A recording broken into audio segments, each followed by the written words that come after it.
Hey guys, it's Chelsea from Little Mountain Ranch, and today I wanted to give you a tour of my cold room. You have been watching since the first seed went into the ground back in March, me growing all of my food throughout the 2019 growing season. So I thought it was a perfect way to end off that season by giving you a tour of all of the places that I store my food and talk a little bit about how I put up all that food that you've seen me grow.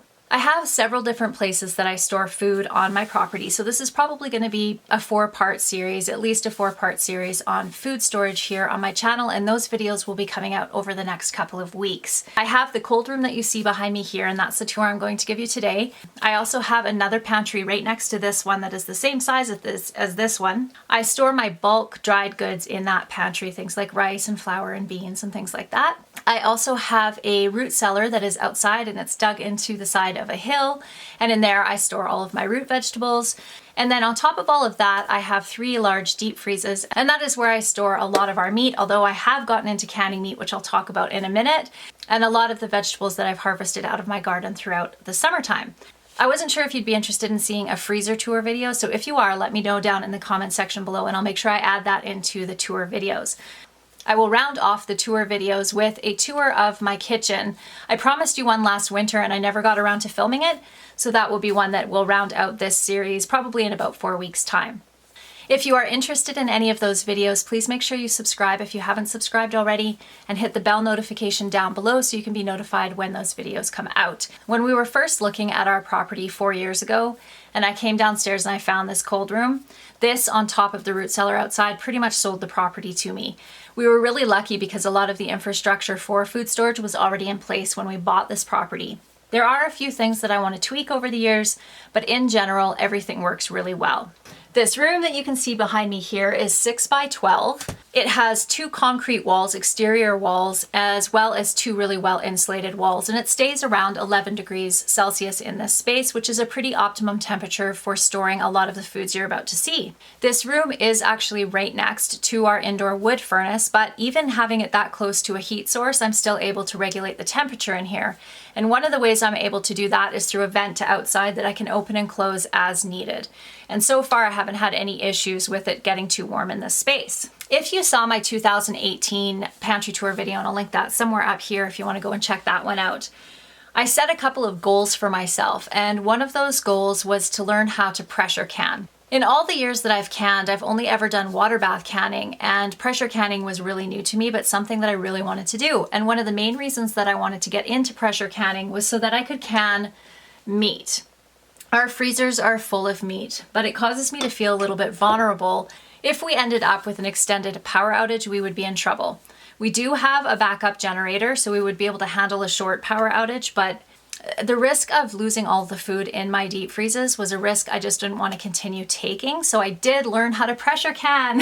One of the things that's been really cool about doing YouTube for me is that it gives me the opportunity to look back on previous years and see what I was doing and also what goals I had set for myself. So the biggest goal was to learn how to pressure can, and I was able to do that. So I wanted to show you a couple of the things that I pressure canned. I will take you through each and every shelf and show you everything that's on here. But this is the thing that I'm probably the most excited about this year. This is canned chicken here.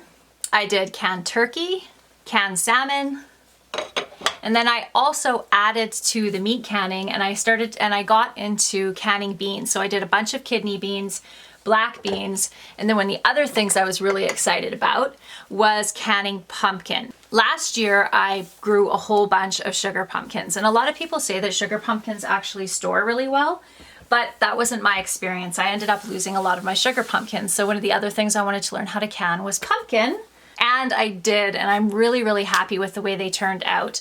The reason that you can pumpkin in cubes like this rather as a puree is because it's a really low acid food.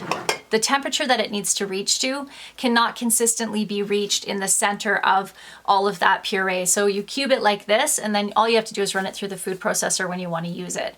So I was pretty excited about that. Okay, let's move on to giving you a whole pan over of everything that I have in here, and we'll go item by item and I'll show you what I've canned. I have some apple cider vinegar up here, which I buy in bulk once a year. Apple cider vinegar is actually something that's really easy to make, but I found a place to get a really good deal on it. So some things I just choose not to make, and this is one of them. I don't know what this little guy is doing here, but He looks cute. And these are something that our family really is enjoying. This is called cowboy candy, and it's basically a candied and sort of pickled, it's a little bit vinegary, jalapeno pepper. I ended up canning the pickle juice here so that I can use this as a glaze on chicken. It's really, really good. I have a whole bunch of jars of that in here, and in behind here I just have some of my canning supplies stored. These ones are banana peppers. These are the only pint and half pint jars that I have. Everything else that I have is in quart jars like you see this, but these are all condiments that you don't really need to have a big giant jars worth in the refrigerator at any given time. This is a tomato chutney. This is really, really nice on meat. And over in this space, I have tons and tons of different pickles. These are dill pickles, bread and butter pickles here, more dill pickles here. And then in behind here, I have some asparagus as well, pickled asparagus. These shelves are a really thick pine tongue and groove board, and they are 6 quarts deep. So I can fit quite a lot on each shelf. Pickled beets, these are so good. And then over here I have some of my honey. This is actually honey from last year. I haven't extracted all the honey that I took off from this last year, or from the 2019 year. This is 2018. And then I have Manuka honey here. So all honey has really good antibacterial properties, but Manuka honey, which is harvested from the Manuka tree in New Zealand, has especially high antibacterial properties. So we keep this on hand to treat wounds primarily in our animals. We have used it on people too, but it is just fantastic, and it stores forever. So we always keep some of this on hand to use medicinally. It does not taste very good, so we don't eat it, but we use it on cuts and abrasions and infections. Over here we have spruce tip syrup. There's rose hip syrup back in here, and I'm not sure why I have these. They must have been on sale at some point. I always grab a few extras if I see a really good discount on something. I'm not sure why these jalapenos are here. They should be over up here. I used to buy this jam at the grocery store, this Last Mountain Old Fashioned jam, and the nice thing is it's reusable canning jars, so I always reuse those. But this is strawberry jam. This is a really nice peach salsa, and I have done a video on this that I'll link for you in case you're interested. These are canned soap berries, and these were actually gifted to me. These grow wild around here, and you can make something called Indian ice cream out of them. Maybe I'll do a video on that one day. One of the reasons that I have these labels that you can see here is, and one of my daughters did these for me, but I have these all here so that it's easy for the kids to come down and find what they need. Otherwise, it just ends up a huge mess in here really quickly. I have a ton of zucchini relish in here. This is so good. Still one of my favorite relishes. Stewed rhubarb. This is really good heated up on ice cream. These are all pickled beans in here, yellow and green. And then these are just canned beans here, and I also used my pressure canner for these. I also did a bunch of chicken broth and beef broth with my pressure canner this year. So this is all chicken broth in here and beef broth all in this area here. These are salsas in here and pizza sauce. And this is all canned pumpkin. I'm not sure why these are here. They should be over in the other pantry, but this is just cornmeal, some extra salad dressing, and again, this is not supposed to be here either, so there's a little organization I have to do in this space. This is stewed tomatoes. This is just tomatoes stewed with some different colored peppers and some onions, just as I use this as a base to make spaghetti sauce. Kidney beans in this area, and this whole area here is stewed tomatoes. You'll notice this jar here has white chalkiness on it, and the one beside it too, actually. I learned a really cool trick that I wanted to share with you this year. I have battled with this white powdery stuff, hard water staining on my jars for years. Somebody told me over on Instagram that if you add a tablespoon or 2 of white vinegar to your canning water, you don't end up with staining like this. And they were exactly right. I haven't had staining on any of my jars, which is great because oftentimes I'll actually just wash this all off, but that's an extra step that I really don't want to have to do if I don't have to do it. Okay, and then over here, this whole entire area in here is all tomatoes. I think I did 400 pounds, maybe a little bit more, of just plain tomatoes this year. And I use canned tomatoes for so many different recipes, so I can never have too many jars of canned tomatoes. This is another salsa. This is a more mild salsa than the one that I just showed you a minute ago, which is quite hot. Another good example of the staining that you can get, or the hard water buildup that you can get on your jars if you don't use the vinegar. And because I had a little bit of room, I do have some of my dried goods in this pantry. These tins of tomatoes down here are often on sale, so I usually pick up 1 or 2 of them. And I think I have about 6 or 8 of them shoved in back there. Black beans in this tub. Down below here is flour, more flour, navy beans and kidney beans in here. And then I have a year's supply of Bragg's back here. And then down along the bottom, these bins that you see here, or boxes that you see here, this is all potatoes. There's about 300 pounds of tomatoes or so in these boxes. And then there is a laundry basket of onions, and I'll talk about that in just a second. Now you're probably thinking to yourself, Chelsea, do you not know that onions give off ethylene gas and that causes other foods to turn? And yes, I do know that. But here's the deal. I only have about 300 pounds of potatoes in here, which is far less than I usually have. I just didn't plant that many potatoes. I was more focused on building the forest garden this year. That will be changing for next year. But I only ended up with a couple of 100 pounds, and we will go through these potatoes really, really quickly. And this bit of onions that you see here, I will likely have used all of these onions within the next 4 to 6 weeks, so really not a lot of time. So I'm really not worried about any of this food going bad before I'm actually going to use it. It is recommended that you do not store onions in with other fruits and vegetables due to the fact that they do cause them to ripen and therefore spoil faster. So don't follow this example. Don't store your onions in with, especially in beside your potatoes. Okay, over in this space, I have a bunch of different things that I dried throughout the summer. These are cayenne peppers that I grew in my greenhouse. Black beans, I'll be using most of these for seeds for next year. And then in behind here, I have some white beans that I grew, or actually those are yellow beans. Over here, I have basil, rosemary, mint, and then all of these jars here are also dried herbs. This is kind of my catch-all box. I have a lot of herbs that were on sale that I have in here. I have some vinegars that I've done, chia seeds, just kind of odds and ends on this shelf. And then down here is where my squash collection begins. Wow, this lighting really is horrible. Okay. I have already shown you in a previous video all of the different squash that I grew and talked a little bit about the different varieties, but I will put a list down in the description box below in case you want to know a little bit more about them.